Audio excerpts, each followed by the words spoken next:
as it's completely done. And there was, on the inside, there was, the gasket wasn't quite all the way in. I said, hey, that gasket's not quite all the way in. And my dad and Don, they were trying to push it in and they cracked the windshield. Oh. And it's a custom windshield that's shortened, and they seem to know how they're going to get it fixed. And I'm just going, I think I'll leave now. They were fans. He doesn't like crab anymore. He's a bug eater. Yeah. How many horsepower? It dynoed 8 pounds of boost at 1,063. So by the time we turn it up, you know, we'll probably put around 15 pounds of boost, and probably be around 1,200, 1,300, somewhere in there. So what are you going to do with it? We're going to run it down the quarter mile. Where at? Well, probably, well, the 8th mile, but we'll run it down the 8th mile. In a neighborhood near you? Yeah. Right on the highway. I'll raise you up. You'll win. It's not like the cops can keep up or anything. What year is and that? it is street legal. Kids inside. That's the beauty of it. It is street legal, yep. Yeah, let them ride in the What year is it? 64? It's 62. 62? Yeah. So no, it'll be a lot of fun. I'm pretty excited. And then they got they did the embroidery on the doors. That's I was like, wow, that blew me away. I was like, man. So it'll be a lot of fun. It's pretty dry. Yeah. It is. So what about the bike? The bike? What about it? Who built it? I don't know whose bike it is. It was my 09 Street Glide. It was all black and just stock. And I sent it off this crab wheel here, the steering wheel, when we had that done for the car. I'm like, man, that'd be awesome as a front wheel. So I had the guy that made the steering wheel make a wheel for my front tire. Well, he'd never made a wheel before. You know, he always makes steering wheels, so it wasn't integrally strong. So what happened was, we get the wheel back, I'm like, cool, and I take it out to Tom Shelton's at Tom Cycle, and he's like, well, that's a really cool wheel, what are you going to do with this? Well, I'm going to put a tire on it, put it on my front of my bike. He's like, no, you're not. He says, well, as soon as you hit a bump, that thing's going to collapse. And I'm like, oh, you got to be kidding me. So I went down to Colorado Customs, and I took the wheel down there, and they did a bunch of things to it, but they just couldn't get it figured out. So they said, well, let us try and make a wheel for you. And from that to that was amazing. I had no idea that it would be that impressive.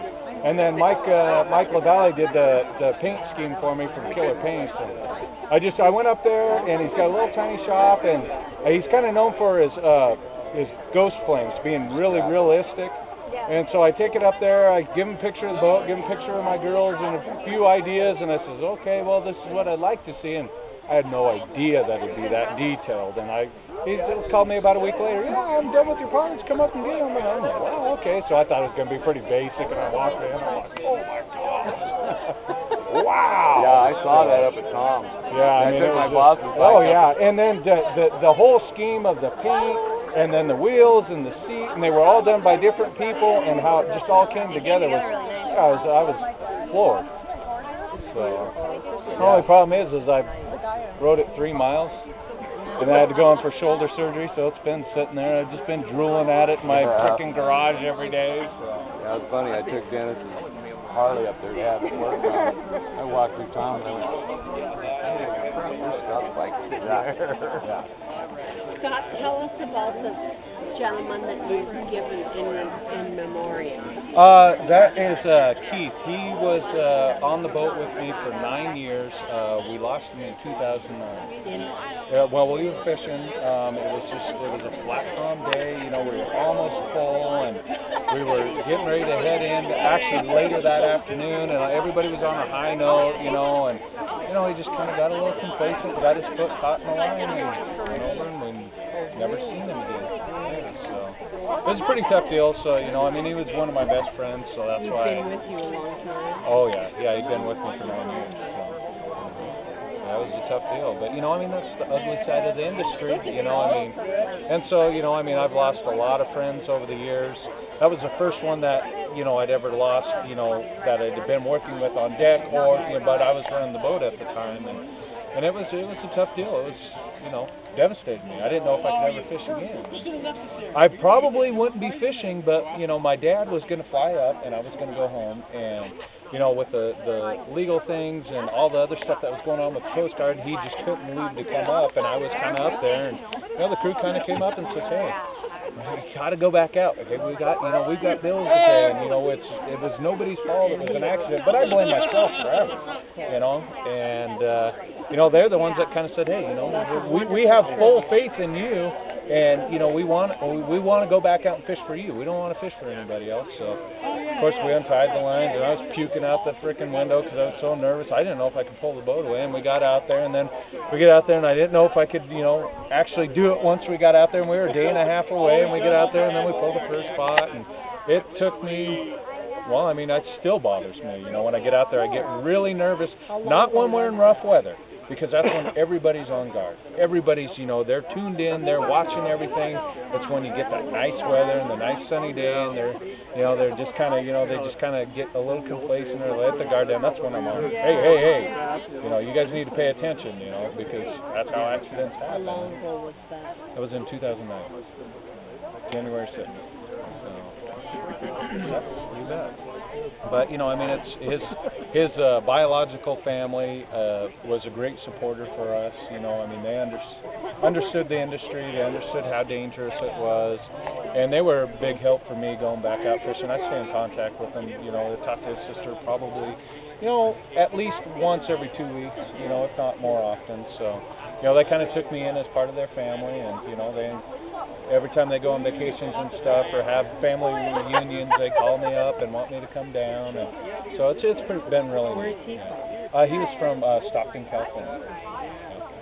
So none of his family had ever fished. He went up to Alaska on a whim, started in a cannery, worked his way up, got on a fishing boat, a salmon fishing boat, fished the season on there, and then got into a crab boat. And then I was his. The first boat I ran, the Amatuli, was his second crab boat, and then he followed me through all the boats as I worked my way up to the boat I'm on now. So, yeah, you bet. How the kidney stones? Well, that's another story. That's not a good story. The one that you guys seen on TV was number 39, and on my birthday I had number 40. So it's just, for whatever reason, God likes to punish me. Yeah, it is. I mean, I knew you weren't faking it. no, I mean, and it's kind of the point now when I can feel it. Like about 3 weeks, I kind of get a dull aching pain in my back, and I'm like, oh, not again. And then it's that time bomb. Okay, when's it gonna start happening? Usually, I kind of get like flu-like symptoms about the day before it's gonna happen, and then it starts going, and that's kind of one of them deals. You just got to fight through it, and there's nothing you can do. At least I know when I start feeling that pain here, I know it's about 16 hours, it'll be the bladder, and then another 3 hours, and I'm good to go. But no, I felt for you when I saw that. yeah, that was tough. I mean, that really was. That sucked. I was like, man, what else can go wrong? I was teasing my camera guy during the king crab season when we were up there at blue crab fishing. The only thing that makes this more miserable is if I had a kidney stone. They pulled the film crew off, and I'd had one a week later there, and I thought, okay, well then I'm good, because normally I only have like 1 or 2 a year, and I'd already had 2, so I'm like, okay, I'm golden. And then I had 2 more, so the most I've ever had is 18 in 1 year. Wow. Yeah, that was 18 too many. I got one other question. What's the FB stand for? Fishing vessel. Fishing vessel. Yep. That's probably one of the most commonly asked questions. Yep. I've never seen that. Yep. Fishing vessel. So all the crab boats have FB before Yep. there's time bound. Well, yeah, on the paperwork, because you have to classify yourself on your Coast Guard regulations. You got to, if you're a motor vessel, fishing vessel, container vessel, whatever. Yeah. So that's where the FV, MV, CV, all that kind of stuff comes from. Of course, on the name of the side of the boat, you just have your name, and so does the motor vessels and stuff. So that's why the FVs come. When do you go? October. October's on next season. That's the team season. That's when we start everything over again. Got it. You changed that? But it could be Ford Victory if it didn't have a Chevy. Yeah, I'm never going to live that one down, am I? Build a Ford and put a Chevy motor in it.